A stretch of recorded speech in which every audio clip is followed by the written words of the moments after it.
இன்னொரு நாள் மறுபடியும் சிவன் கனவுல வந்து உன் கணவன்கிட்ட இருக்க காசை கேட்காத, நீயே உன்கிட்ட இருக்கிறத கொண்டு எனக்கு சீரமைப்பு பண்ணி செய்யு அப்படின்னு சொல்லவும், அந்த பெண்ணு இந்த முறை கணவன்கிட்ட போய் இதே விஷயத்த அப்படியே சொல்லிட்டு என் நகையெல்லாம் நான் கோவில் சொத்தா மாத்த போறேன் அப்படின்னு சொல்லி பிடிவாதம் பிடிக்கிறா.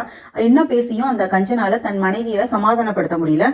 அதனால யோசிச்சுட்டு, உன் நகையெல்லாம் சிவனுக்கு போட முடியாது, அதனால உன் நகையெல்லாம் நான் வாங்கிக்கிறேன், உன் நகைகளுக்கு ஈடான தொகைக்கு ஒரு நிலத்தை வாங்கி அதை கோவில் பேர்ல எழுதி வச்சிடலாம். கோவில்ல விளக்கேத்துறது, அபிஷேகம் பண்றது, சாமிக்கு நைவேத்தியம் பண்றது அப்படின்னு அதுக்காக அதை யூஸ் பண்ணிக்கிட்டோம் அப்படின்னு சொல்லி கஞ்சன் சொல்றான். உடனே மனைவியும் இதுல எந்த மோசடியும் பண்ண முடியாது அப்படிங்கறதால இந்த விஷயத்துக்கு ஒத்துக்கிறா. தன் கஞ்சனான கணவன் நகைகளை குறைவா மதிப்பிட்டு 1000 ரூபாய் அப்படின்னு மதிப்பிடுறான்.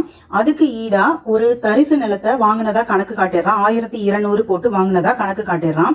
அந்த தரிசு நிலம் துபாகி அப்படிங்கிற ஒரு பெண் அவன்கிட்ட அடகு வச்சிருக்கா. அந்த தரிசு நிலத்தை 200 ரூபாய்க்கு தான் அடகு வச்சிருக்கா.